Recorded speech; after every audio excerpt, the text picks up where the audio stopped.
نبی اکرم صلی اللہ علیہ وسلم کی شخصیت کے عظمت کے مختلف پہلو ہیں۔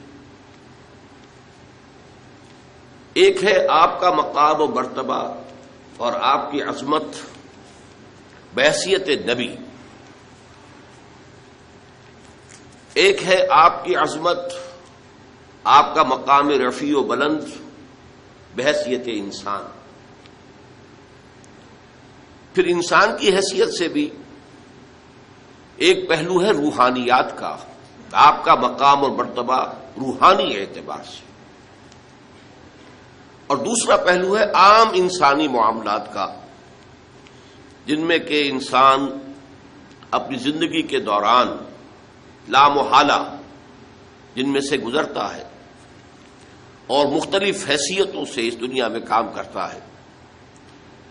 تو یہ جو مختلف پہلو ہیں عظمت محمدی کے صلی اللہ علیہ وسلم، ان میں سے بعض پہلوؤں کے بارے میں یہ بات ہمیں اچھی طرح سمجھ لینی چاہیے کہ اس کی عظمت، آپ کی عظمت کا بیان تو درکنار، اس کا ادراک اور شعور اور فہم بھی ہمارے لیے ناممکنات میں سے ہے۔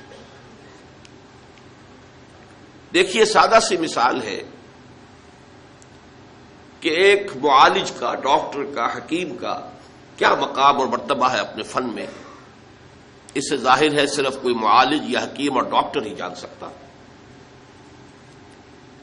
ایک انجینئر کا کیا مقام ہے اپنے فن میں، اس سے واقفیت صرف انجینئر کو حاصل ہو سکتی ہے۔ لہذا ایک نبی کی حیثیت سے محمد الرسول اللہ صلی اللہ علیہ وسلم کا کیا مقام اور مرتبہ ہے، یہ صرف کسی نبی ہی کے لیے ممکن ہے کہ اس کا اندازہ کر سکے۔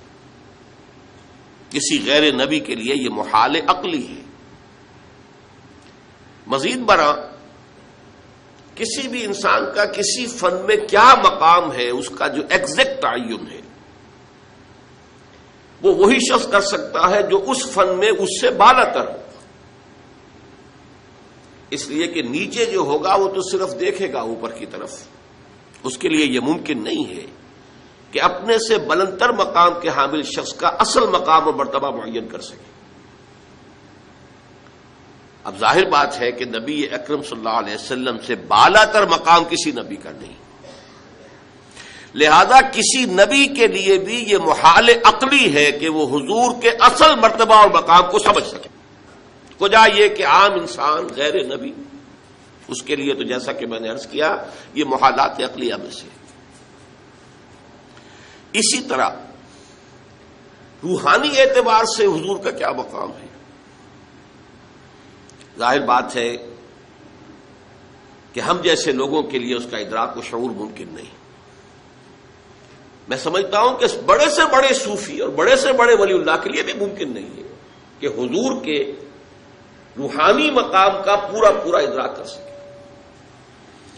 ان دونوں پہلوؤں سے جب ہماری عقلیں اور ہمارا فہم و شعور اور ادراک عاجز ہے تو اس کا مفہوم یہ ہوا کہ اس کو بیان کرنے کی کوشش کرنا بہت بڑی خطا، بہت بڑی غلطی ہے۔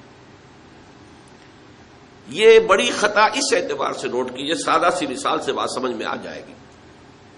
ایک لطیفہ ہے، کسی دیہاتی کی کوئی مشکل تھی جسے کسی ایک شہری بابو نے، شہری شخص نے حل کر دیا، اور وہ شخص جو تھا شہری، وہ ڈپٹی کمشنر تھا، لیکن اس دیہاتی نے اسے دعا دی، خدا تجھے پٹواری بنائے، اس لیے کہ اس دیہاتی کے لیے سب سے بڑا عہدہ، سب سے زیادہ صاحب اختیار ہستی پٹواری کی تھی۔ اس کی تھوڑی سی جنبش قلم سے اس کی زمین کسی اور کے نام درج ہو جاتی ہے، انتقال ہو جاتا، اسی کے قلم کی جنبش سے مالیانہ معاف ہو جائے گا۔ سارے اختیارات اس دیہاتی کے جو ہیں، اس کاشتکار کے جو ہیں، وہ تو اس کے ہاتھ میں ہیں۔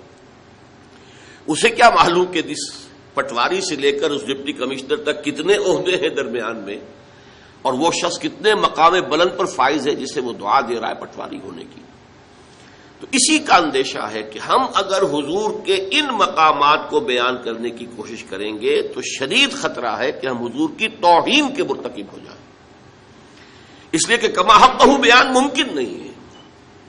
جب کما حقہ بیان ممکن نہیں ہے تو ہم اپنے تصور کے مطابق مدح کریں گے، اور وہ بہت کمتر ہوگی اصل مقام کے اعتبار سے، اور اسی کا نام توہین ہے۔